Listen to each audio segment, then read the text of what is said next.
Magandang araw po.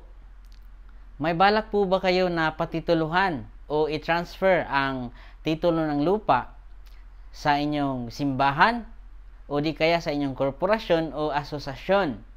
Sa video ito ay pag-uusapan po natin kung paano i-transfer ang titulo o transfer certificate of title o original certificate of title ng inyong simbahan o ng inyong korporasyon.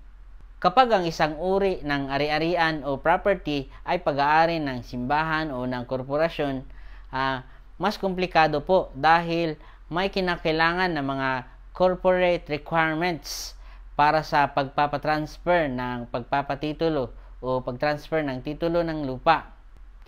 Kung ito man ay ibinenta, ibinigay bilang donasyon o inilipat lang dahil sa nag-iba na ang nagmamay-ari nito.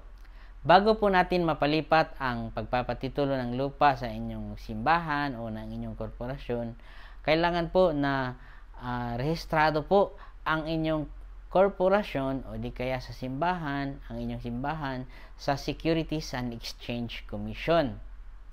Kailangan po ito na rehistro, kailangan po may pangalan, kailangan po may Articles of Incorporation and Bylaws at General Information Sheet ng inyong korporasyon sa Securities and Exchange Commission. Kung rehistrado na po sa Securities and Exchange Commission ng inyong korporasyon o ng inyong simbahan, ay kailangan po kayong maggawa ng approval ng inyong governing body o sa inyong board ay paaprubahan po at magkaroon po kayo ng board resolution.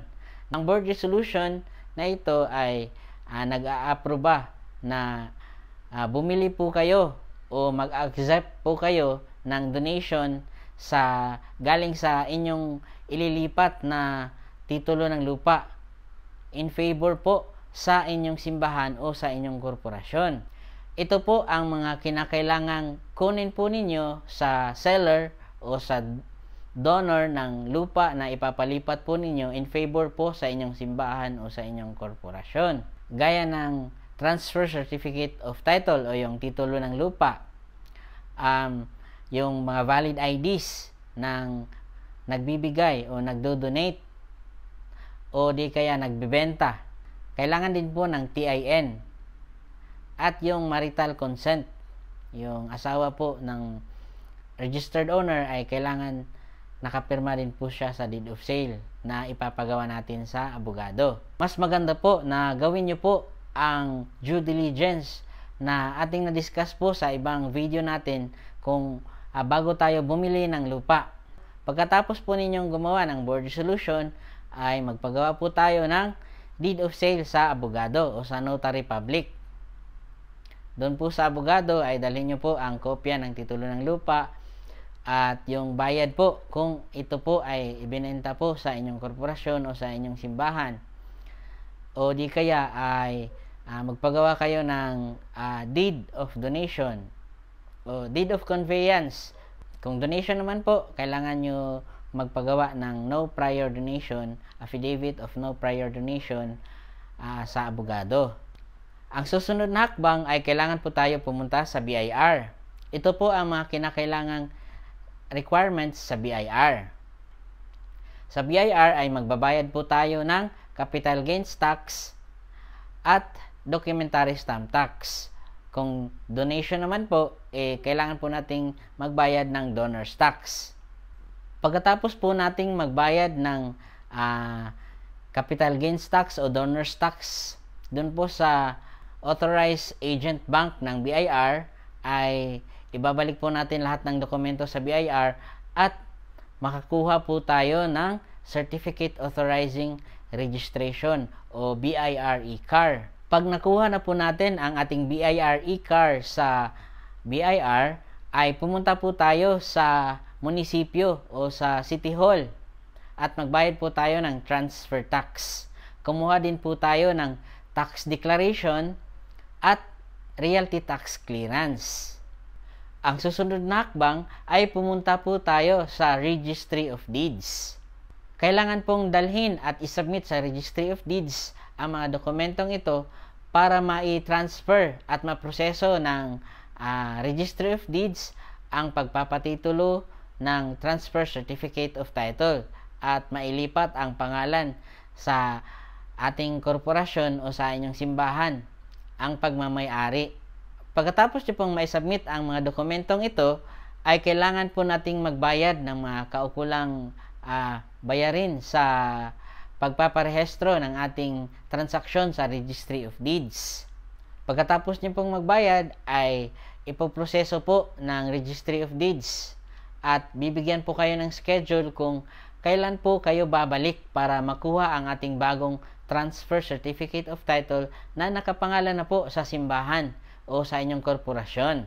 Pagkatapos nyo pong makuha ang inyong titulo ng lupa o Transfer Certificate of Title na galing sa Registry of Deeds, ay kumuha po kayo ng certified true copy ng inyong bagong titulo at ipapakita nyo po o isasubmit nyo po ito sa Municipal o City Assessor's Office upang mailipat ang pangalan ng tax declaration sa inyong korporasyon o sa inyong simbahan.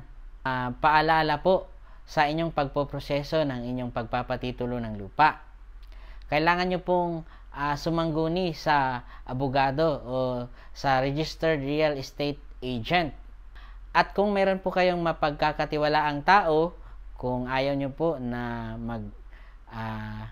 pa-process ng ibang tao na magbabayad ng package, kung meron po kayong kakilalang tao sa inyong korporasyon o sa inyong simbahan, ay maaari po siya na lang po ang magpaproseso o maglalakad sa inyong pagpapatitulo ng lupa. Kailangan nyo pong gawan po siya ng special power of attorney o ng board resolution na siya po ang authorized representative ninyo sa inyong korporasyon upang maglakad ng inyong pagpapatitulo ng lupa. Mas mabuti po na i-register nyo po talaga sa Securities and Exchange Commission ang pangalan ng inyong simbahan o ng inyong corporation para hindi nyo po, for example, may isang pastor po na ipinangalan sa kanyang pangalan ang simbahan, ang titulo ng lupa. Pero namatay yung pastor at yung mga anak niya po ay ayaw pumirma sa pagpapalipat ng titulo ng lupa. Kaya ang simbahan ngayon ay ipina-vacate ng mga heirs ng pastor. Ay masalimuot yun para sa inyong simbahan.